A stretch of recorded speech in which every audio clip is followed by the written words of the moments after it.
Assalamualaikum warahmatullahi wabarakatuh. Ketemu lagi di channel saya Suyono Listrik, channel edukasi dan motivasi sembuh dari anxiety dan psikosomatis berdasarkan pengalaman yang saya alami. Apa kabar Anda sekalian, pejuang anxiety, pejuang psikosomatis? Saya tetap doakan semoga Anda dalam lindungan Allah SWT dan diberi nikmat, yaitu nikmat sehat, nikmat iman, dan segera lepas dari belenggu anxiety maupun psikosomatis. Oke, kali ini saya menghadirkan salah satu motivator saya. Dari sekian banyak, beliaulah juga menjadi motivator saya. Jadi saya jelaskan di sini, anxiety psikosomatis itu tidak memandang profesi. Oke, namanya ini Aibda Hadiswito ya, seorang anggota Polri, mantan penderita anxiety juga, dan mantan penderita GERD atau asam lambung yang ya parah lah, karena mungkin setahun beliau mengalami itu dan akhirnya bisa lepas dari GERD anxiety. Nah, makanya saya menjadikan dia seorang motivator saya begitu.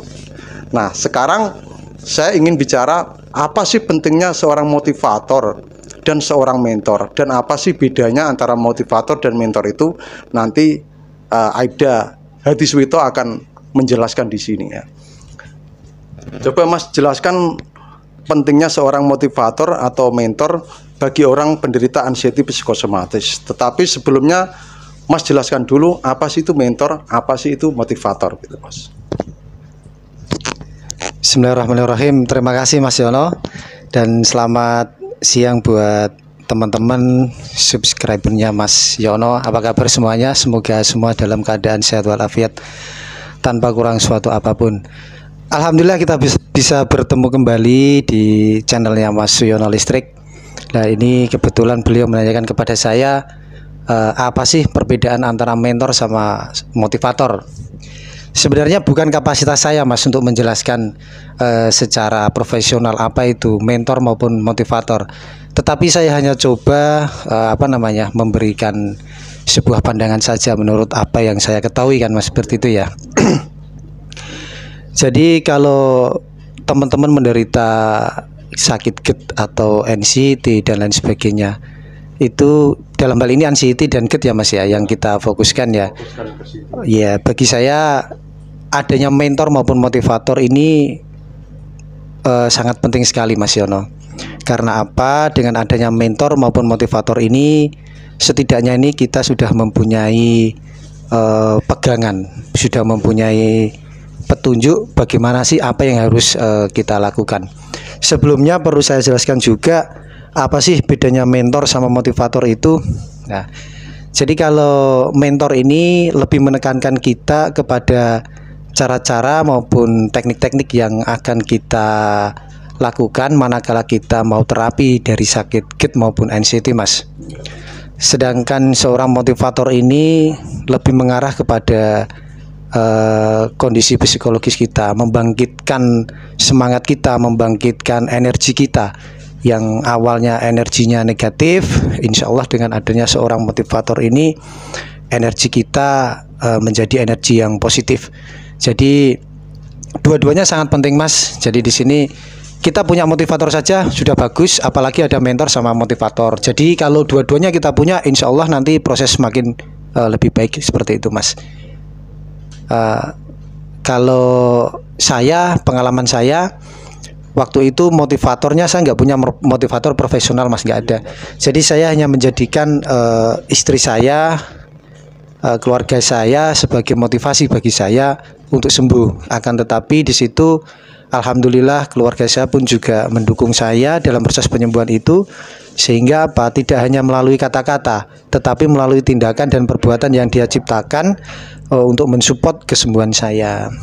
Adapun mentor itu saya ambil dari teman-teman juga yang pernah mengalami sakit GERD dan anxiety. Jadi saya sharing pengalaman dan berbagi pengalaman sama mereka, bagaimana cara-cara mereka itu bisa segera pulih dan sembuh dari sakit GERD maupun anxiety-nya Mas. Seperti itu Mas. Mas jadi menderita anxiety karena GERD itu berapa lama? Coba diceritakan pada rekan-rekan saya selanjutnya apa yang Mas lakukan hingga akhirnya bisa lepas dari GERD anxiety. Baik Mas. Saya mengalami sakit gerd maupun NCT itu tepatnya kurang lebih hampir 1 tahun, Mas. Hampir 1 tahun. Jadi seingat saya itu sekitar 7 bulan saya mengalami sakit seperti itu, dan sisanya saya mengalami proses penyembuhannya ya, Mas ya, proses penyembuhan. Tapi yang paling parah itu 4 bulan pertama saya. 4 bulan pertama paling parah sekali itu. Kondisinya sangat mengkhawatirkan waktu itu, kalau menurut saya seperti itu. Iya. Sebenarnya banyak sih yang menderita sakit seperti ini. Hampir semua orang punya potensi sebenarnya, Mas, seperti ini. Karena kan mungkin karena pola hidup kita yang nggak baik sih ya.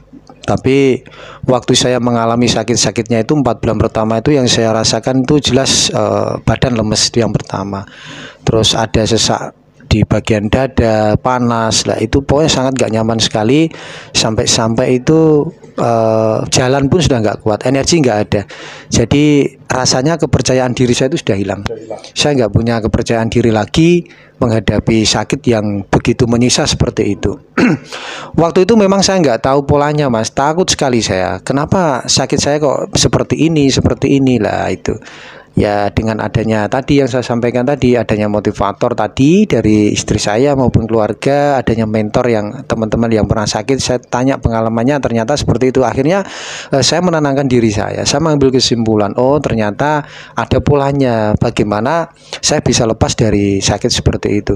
Jadi badan menggigil, terus tidur nggak bisa, itu hampir 4 bulan saya nggak bisa tidur. Saya 4 bulan tiap malam nggak bisa tidur.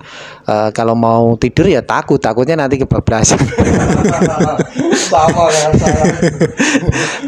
Kalau tidur udah kebablasan, udah besok nggak bisa lihat istri dan anak lagi, Mas. Udah luar biasa takutnya seperti itu. Padahal bisa lepas dari itu semua.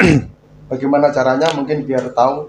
Iya, itu di sini, Mas, pentingnya seorang motivator di sini. Gitu ya. Ya, pentingnya seorang motivator. Jadi saya setiap hari selalu disupport sama istri dan keluarga bahwasanya saya ini nggak apa-apa, saya ini bisa sembuh. Tentunya istri saya mensupport seperti itu kan berbekal dari ilmu-ilmu maupun pengalaman-pengalaman dari buku-buku yang istri saya baca berkaitan dengan sakit seperti itu. Kalau saya malah nggak baca apa-apa dari buku, nggak berani saya, nggak berani. Lebih baik saya nggak perlu cari banyak literatur bagaimana nih saya bisa sembuh dari sakit saya. Saya cukup mempercayakan itu kepada istri saya biar dia yang cari literatur, terus bagaimana dia proses penyembuhannya, saya nggak perlu cari itu. Dan akhirnya saya mempercayakan istri saya yakin, saya mantep bahwasanya istri saya nanti bisa membimbing saya, bisa membantu saya dan memotivasi kepercayaan diri saya yang saat itu lagi down, Mas, itu untuk bisa up atau naik kembali. Lah itu akhirnya dengan keyakinan yang seperti itu, mantep lah, pokoknya harus mantep. Kitanya kalau yakin, kita mantep, insya Allah pun juga pengobatan seperti apapun ada hasilnya kok. Beda kalau kita nggak mantep, ya nanti pengobatannya juga hasilnya pun juga kurang maksimal. Yang penting itu keyakinan, Mas, di situ. Gini, Mas, antara pola pikir dan pola makan, apa sih pengaruhnya sama yang dialami itu, yang kita alami itu?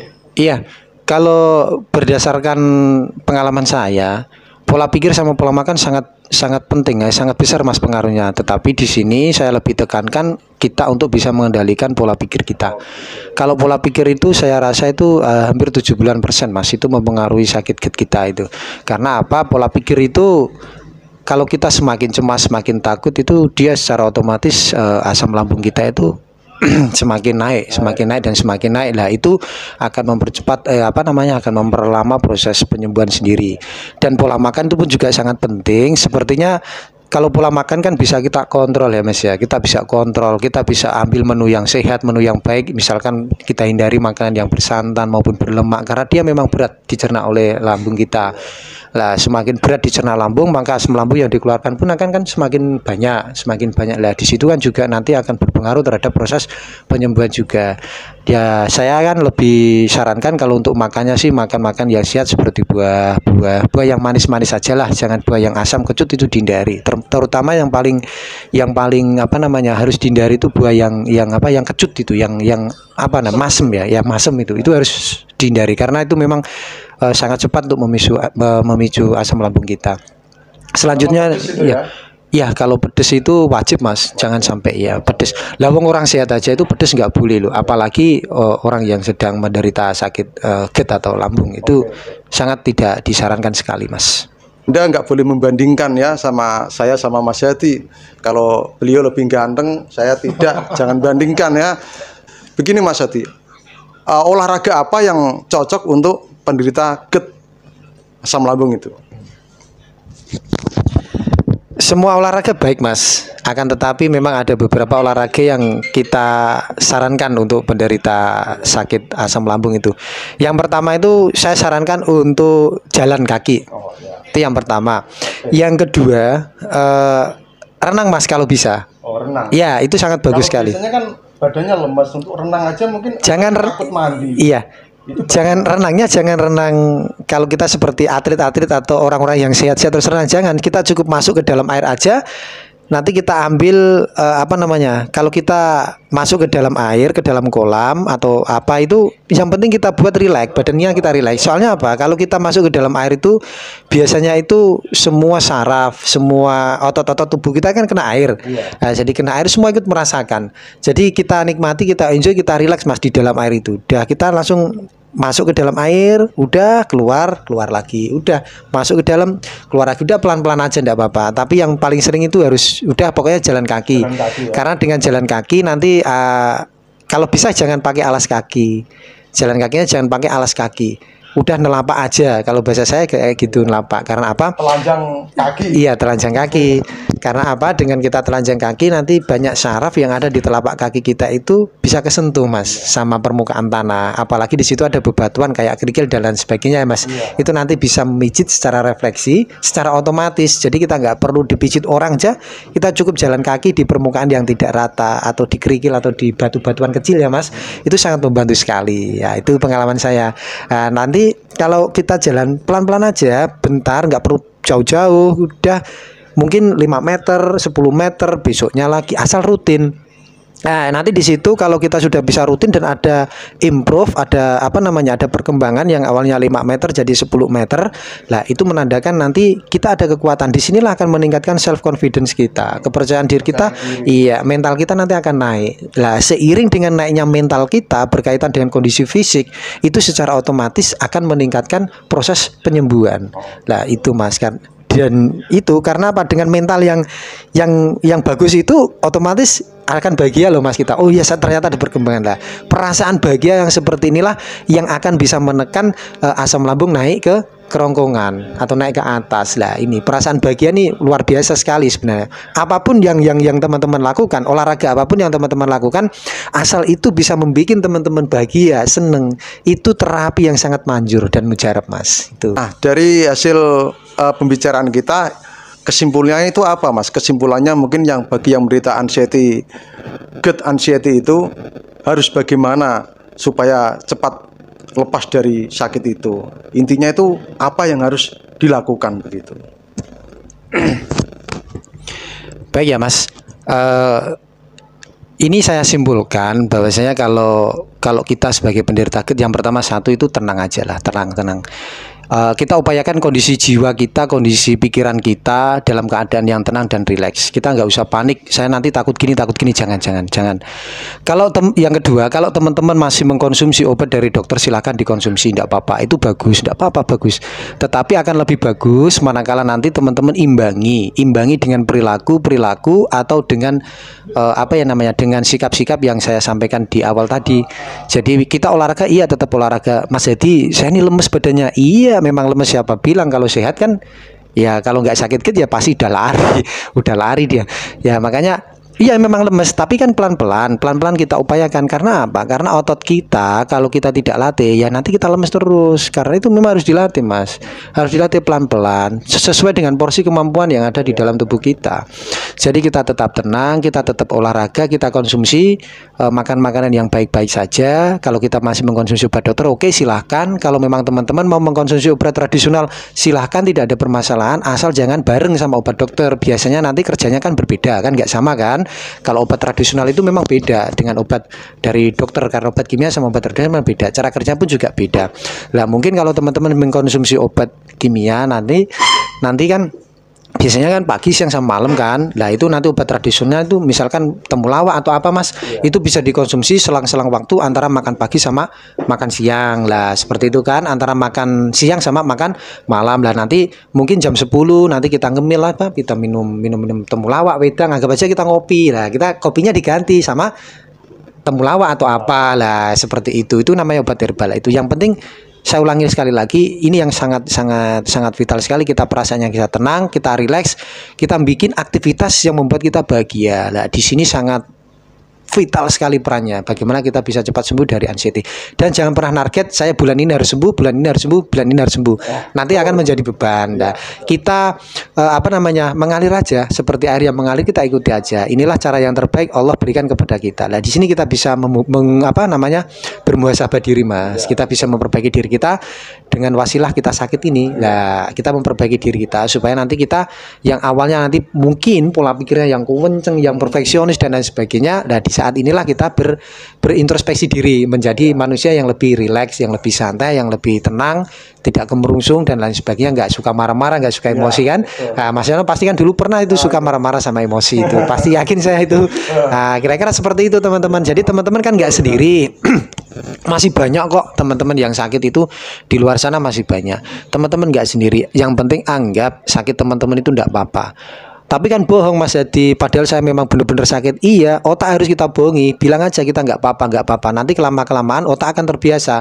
Karena otak itu akan menerima apa-apa aja yang informasi yang masuk ke dalam diri kita. Nah, informasi yang dari dalam, dari sugesti kita sendiri ini yang paling besar juga pengaruhnya. Jadi kita bilang saya nggak apa-apa, saya sehat, saya nggak apa-apa, saya nggak sakit lah. Itu kita afirmasikan pada diri kita setiap hari, setiap saat. Kita afirmasikan bahwa saya nggak apa-apa, saya it's okay, no problem.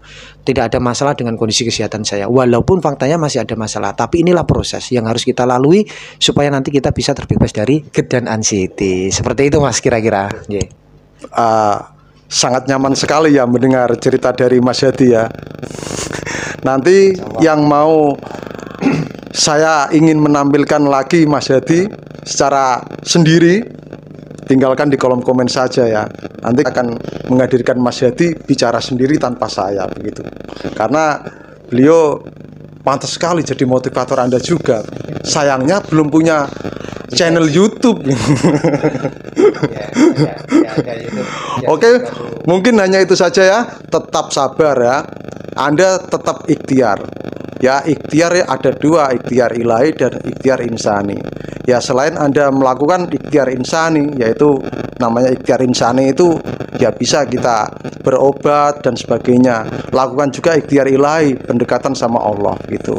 Ya, sabar, badai pasti berlalu. Semua akan indah pada waktunya. Mungkin hanya itu saja. Wassalamualaikum warahmatullahi wabarakatuh.